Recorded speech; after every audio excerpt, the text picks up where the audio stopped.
Hello everybody and welcome back to Drone Rich. Today we're going to be doing an unboxing and review of what has been called the world's cheapest drone.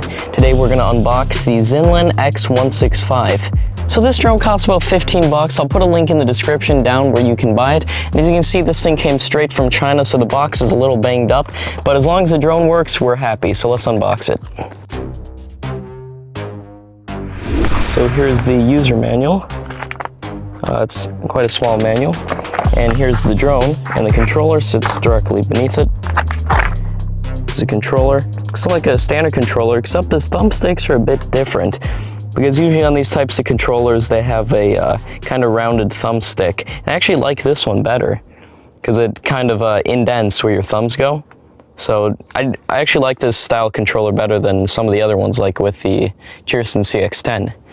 And here's the drone itself. As you can see, it says mini quad on it. It's actually quite a stylish design for a mini drone.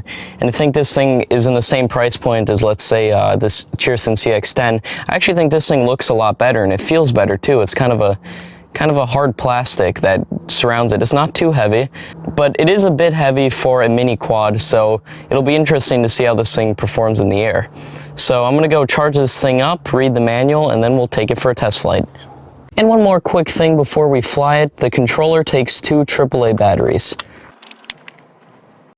Alright everybody, now we're ready to do our test flight of the Xinlin X165, which some have called the world's cheapest drone. So let's see how the world's cheapest drone actually performs in the air. First off, we're going to be doing an indoor test flight of the Xinlin X165, and then we're going to be going outdoors to see how this thing performs in outdoor conditions as well. So first of all, for the test flight, we have to turn the drone on, which is as simple as flipping that little switch right there. You'll see a red light come on in the front, and then we'll put the drone down, and now we'll pick up the controller, turn that on, and all you do is you push up on the stick once, and it will sync the drone to the controller. You'll hear a little 2 beeps right there, and now the drone is synced. As you can see, when I apply gas, so to speak, the engines light up. So let's take it for a flight. Alright, so the first thing I'm noticing is that this drone is very responsive to all the controls. It's very similar to many of the mini drones I've actually flown. And as you can see, I crashed it right there. It's still flying just fine. It's doing good. Let me just put some trim on it right here. Stable it out a little bit. There we go. As you can see, once we get it all trimmed out and everything, it's pretty stable actually.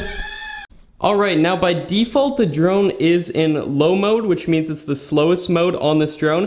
And to put the drone into high mode, all we have to do is click the left stick, push it in 1 time, and you'll hear beep beep. And those 2 beeps mean that the drone is now in medium mode, where it will be a little bit faster. And if you click it 1 more time, now it's in high mode. When you hear those 3 beeps, it means it's in high mode. So now we're going to take the drone off and see how it performs in high mode, which is the fastest mode for this drone. So when I put it on high mode, actually inside, it was way too fast for indoors, so that's why I'm taking it outside now to show you guys how it performs outdoors, and hopefully we can put it into high mode without it getting too much out of control, because we got this huge field right here that's going to make flying this thing a lot easier. So first off, let's take it off. Let me just put it here. See how this thing flies outdoors. Before we do, again, we hit the left stick 2 times, and that'll put it, if it beeps 3 times, it is in high mode. So now that it's in high mode, let's take it for a flight. Alright, so it is pretty windy out here, but it is actually handling the wind pretty good. It can go right into the wind, and as you can see, very, very powerful, very fast. There we go, just didn't even get caught in the grass there.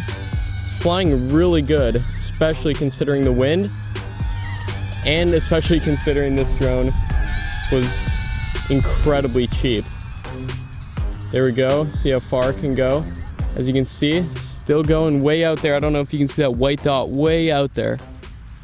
Way out there. Oh shoot. Okay, looks like it just crashed it out there. Let's go see what happened to it. Looks like I crashed it into some sort of pond or something. Hopefully it's okay. Let's see. Alright guys, so I lost the drone somewhere in here. I think it might have actually landed in the water, in which case that'd be very bad. But it looks like I lost the drone. That was totally my fault. I went way too far with it. and then when I tried to bring it back, it was actually going in the wrong direction. I couldn't tell which way it was going, so it got lost somewhere in here. I think it's somewhere in these cattails. There's no real way of getting it, and since this drone is so cheap, it's not the end of the world either. So that concludes the review of the Xinlin X165.